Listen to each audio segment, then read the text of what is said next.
બોલીએ શ્રી પૂર્ણ પુરુષોત્તમ ભગવાનની જય. આજે રજૂ કરી રહી છું પુરુષોત્તમ માસની વાર્તા, વનડિયાની વાર્તા. 7 ભાઈઓ વચ્ચે એક બેનડી છે. બહેને અખંડ કુંવારા રહેવાનું વ્રત લીધું છે. 7 ભાઈની વહુઓ, બહેનની ભાભીઓ બધું ઘરકામ, રસોઈ પાણી, વાસિંદા પાણી કરે છે અને બહેન વ્રત ઉપવાસ એકટાણા ધારણા પારણા કરે છે. ધર્મ ધ્યાનમાં બધો સમય વિતાવે છે. એવામાં પવિત્ર પુરુષોત્તમ માસ આવ્યો છે અને સાથે સ્ત્રી પુરુષોએ ઉલ્લાસથી પુરુષોત્તમ વ્રત આદર્યા છે. 7 ભાભીઓ અને નણંદે વ્રત ઉપાડ્યું છે. તેઓ સાથે નદીએ નહાવા જાય, કાંઠાગોરની વાર્તા સાંભળે છે, દેવદર્શન કરે છે, પુણ્યદાન કરે છે અને ઘરે આવી એકટાણું કરી પુરુષોત્તમ ભગવાનની ભક્તિ કરે છે. જોત જોતામાં પુરુષોત્તમ મહિનો પૂરો થયો. વ્રતની પૂર્ણાહુતિ થઈ. એકમને દિવસે 7 ભાભીઓએ નણંદને કહ્યું, બેનબા, આજે વ્રત કરનારને વનડિયાની વાર્તા સાંભળવી પડે.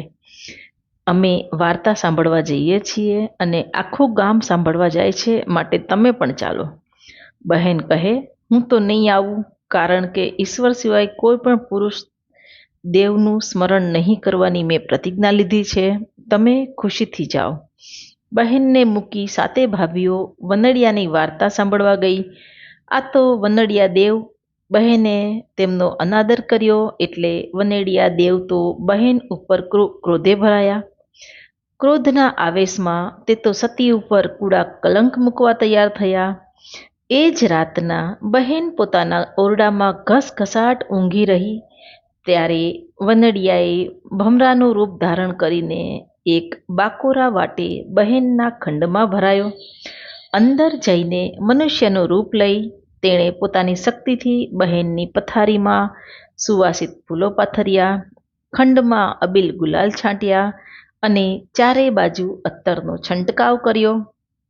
વનેડિયાને તો વેર વાળવા એવો ઘાટ કર્યો કે સવારે ભાભીઓ બહેનનો ઓરડો જુએ તો એમ લાગે કે રાતના નણંદબા રંગરાગ ખેલ્યા છે અને દિવસે ડાયા ડમરા બની જાય છે. વનડિયાએ આવું કૂડું કપટ કર્યું અને ભમરાના રૂપમાં ભૂમ ભૂમ ભૂમ કરતો ઓરડાની બહાર નીકળી ગયો. સવારે બહેન ઉઠ્યા અને તરત જ તેની નાની ભાભી પથારી ઉપાડવા માટે આવી. કોઈ દિવસ નહીં અને આજે નણંદની પથારીમાં ફૂલો પાથરેલા જોઈ, અત્તરની સુગંધ આવતી જોઈ અને અબીલ ગુલાલના છાંટણા જોઈને ચોંકી ગઈ. તેના મનમાં નણંદ વિશે શંકા જાગી અને તે વાત તેણે પોતાની 6 જેઠાણીઓને વારાફરતી જણાવી. 7 જણીઓ ભેગી થઈને ચર્ચા કરવા લાગી. કહે છે ને કે સ્ત્રીના પેટમાં ભાગ્યે જ વાત ટકે છે. આ વાત પણ એક કાનેથી બીજે કાને, બીજેથી ત્રીજે, એમ આખા ગામમાં ફેલાઈ ગઈ. હજુ સુધી બહેનના 7 ભાઈઓ વાતથી અજાણ હતા. તેમને પણ પત્નીઓએ વાત કરી. આ તો કુળને કલંક લાગે એવી વાત હતી. ભાઈઓ તો જોયા જાણ્યા વગર ભલી બહેન ઉપર રોષે ભરાયા.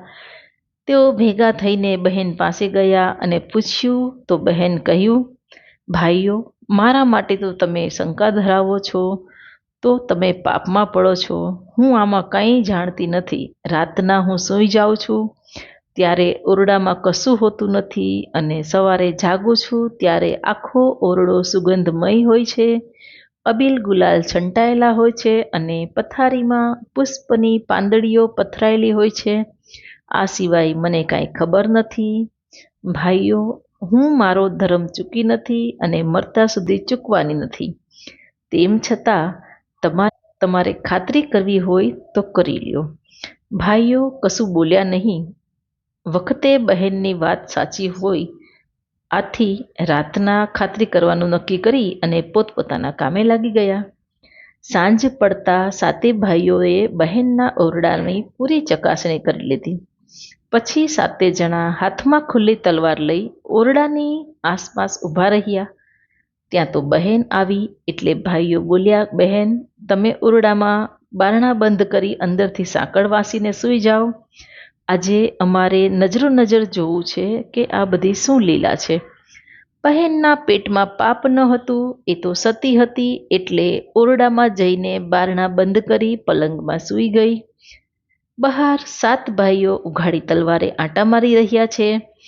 જ્યાં રાતના 12 વાગ્યા એટલે વનેડીઓ ભમરાના રૂપમાં ઘૂમ ઘૂમ કરતો બાકોરા વાટે થઈ બહેનના ઓરડામાં દાખલ થયો અને મનુષ્ય રૂપ લઈ ઓરડામાં અત્તર છાંટવા લાગ્યો. એકાએક ઓરડામાં અત્તરની તીવ્ર સુગંધ આવવાથી બહાર ચોકી કરી રહેલા 7 ભાઈઓ આશ્ચર્યમાં પડી ગયા અને અંદર કોણ છે તે જાણવા 7 જણે કમાડની તિરાડમાંથી જોયું તો અંદર એક માનવી અબીલ ગુલાલનો છંટકાવ કરી રહ્યો હતો, અંતર છાંટી રહ્યો હતો અને પથારી પર પુષ્પો નાખી રહ્યો હતો. બહેન તો બિચારી ઘસઘસાટ ઊંઘી રહી હતી.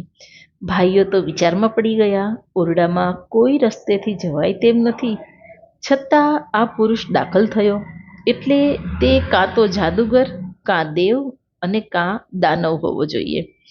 ઓરડામાં વનેડિયો ભમરો બનીને બેઠો હતો અને માનવી બનીને ઓરડાને સુવાસિત કરી પાછો ભમરો બને તે પહેલાં જ 7 ભાઈઓએ ફટાફટ કમાડો તોડી ઓરડામાં ઘસી આવ્યા અને તલવાર ઉગામી વનડિયાને કહેવા લાગ્યા કે તું કોણ છો અને શા માટે મારી ભલી બહેનના ઓરડામાં રાતના વખતે આવ્યો છે?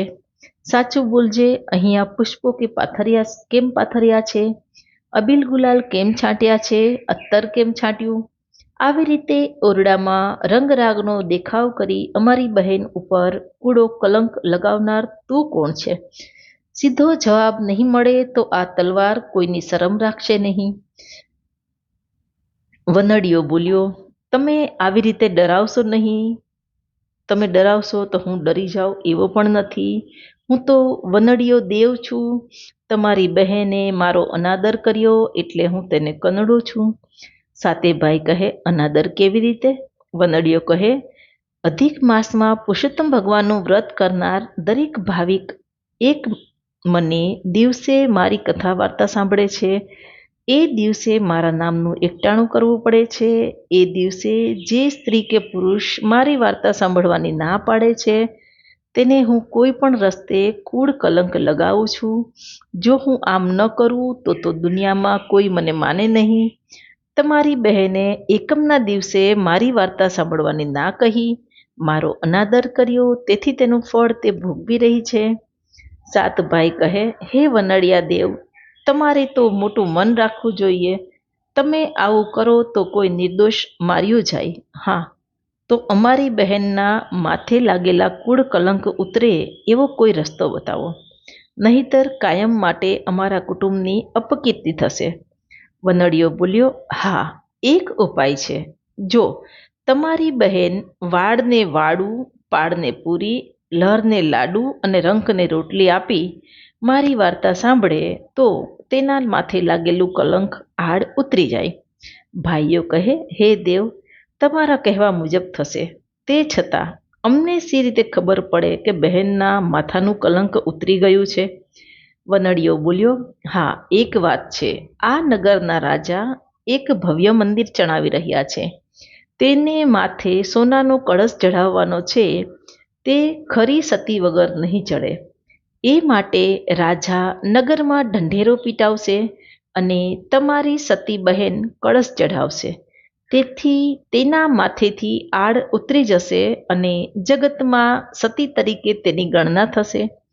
સત્યનો અંતે જય થાય છે. ભાઈઓ વનેડિયા દેવને પગે લાગ્યા અને વનડિયા દેવ જોત જોતામાં ભમરાનું રૂપ લઈ અંતર ધ્યાન થઈ ગયા. બહેન જુએ હજુએ પણ ઘસઘસાટ ઊંઘી રહી છે, તેથી તેને જગાડી નહીં. પછી તેઓ પોતપોતાના ઓરડામાં જઈને સૂઈ ગયા. સવારે ભાઈઓએ બહેનને બધી હકીકત કહી સંભળાવી અને તેને ખૂબ જ આનંદ થયો. વળી વધારે હરખ એ બાબતનો હતો કે મંદિરમાં કળશ ચઢાવતી વખતે તેના સતીપણાનું પારખું થવાનું હતું. આ બાજુ રાજાએ ચણાવેલા મંદિરને પૂરું થવાને સમય થયો હતો. હવે કળશ ચઢાવવાનો બાકી હતો. કળશ કોણ ચઢાવે? રાજાએ જોશીને પૂછ્યું. રાજ જોશીએ કહ્યું, રાજન, જો કોઈ સતી સ્ત્રી કૂવામાંથી કાચા સૂતરના તાતણે ચારણીમાં પાણી ખેંચી લાવે અને તે જળ કળશને છાંટે તો પળવારમાં કળશ ચડી જાય. આ તો મુશ્કેલ કામ હતું. સતી નારી ગોતવી ક્યાં? આખરે રાજાએ રાજ્યમાં ઢંઢેરો પીટાવ્યો. જે સતી નારી હોય તે મંદિરને કળશ ચઢાવવામાં મદદ કરે. ગામમાં કોઈ સ્ત્રી તૈયાર થઈ, પરંતુ 7 ભાઈની બહેને તે કામ માથે લીધું. ભાઈઓ રાજાને કહી આવ્યા કે મારી સતી બહેન કૂવામાંથી કાચા સૂતરના તાતણે ચારણીમાં પાણી ખેંચી તે જળ કળશ પર છાંટશે. રાજાએ કહ્યું, તારી બહેન પ્રથમ ગામ બહાર આવેલા કૂવે જાય અને તેમાંથી સૂતરના તાતણે ચારણીમાં પાણી ભરી સીધી મંદિર આવે. ભાઈઓ બહેન પાસે આવ્યા ને બહેન સૂતરના તારનું પીંડલું તથા ચારણી લઈ વાજતી ગાજતી કૂવા કાંઠે ગઈ. ગામ લોકો તો જેની ભારે ટીકા કરી રહ્યું હતું અને સહુ કહેતા હતા કે એ સતી હશે તો આજે તો પારખું થઈ જ જશે. બહેન કૂવાને કાંઠે જઈ કાચા સૂતરના તાતણે ચારણી બાંધીને કૂવામાં ઉતરી અને થોડીક વારે પાણી ભરાયેલી ચારણી ધીમે ધીમે કૂવામાંથી બહાર ખેંચી કાઢી. સતીના સતનો ચમત્કાર લોકોએ નજરે નિહાળ્યો. કાચા સૂતરનો તાતણો ચારણીના ભારથી તૂટ્યો ન હતો, તેમજ ચારણીમાં અસંખ્ય છેદ હતા, છતાં તેમાં પાણી ભરાયેલું હતું. આથી બધાના હર્ષનો પાર રહ્યો નહીં. બધા તેને પગે લાગ્યા. ભાઈઓ અને ભોજાઈઓ પણ બહેન સાથે હાથ જોડીને ઊભા રહ્યા. બધાએ સતીનો જય જયકાર બોલાવ્યો અને સતી બહેન વાજતી ગાજતી મંદિર જવા માટે નીકળ્યા. તેના હાથમાં પાણી ભરેલી ચારણી હતી.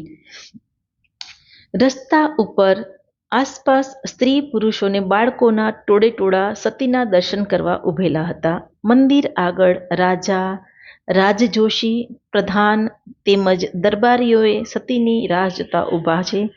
ત્યાં તો સતી વાજતે ગાજતે મંદિર આવી પહોંચ્યા અને ચારણીનું પવિત્ર જળ કળશ પર છંટકાવ કર્યો અને તેને સ્પર્શ કર્યો.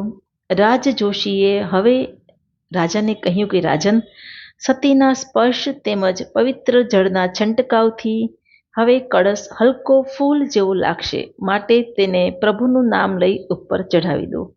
અને રાજાએ કળશ સહેલાઈથી ઉઠાવી મંદિર પર ચઢાવી દીધો અને સતીનો જય જયકાર બોલાવ્યો.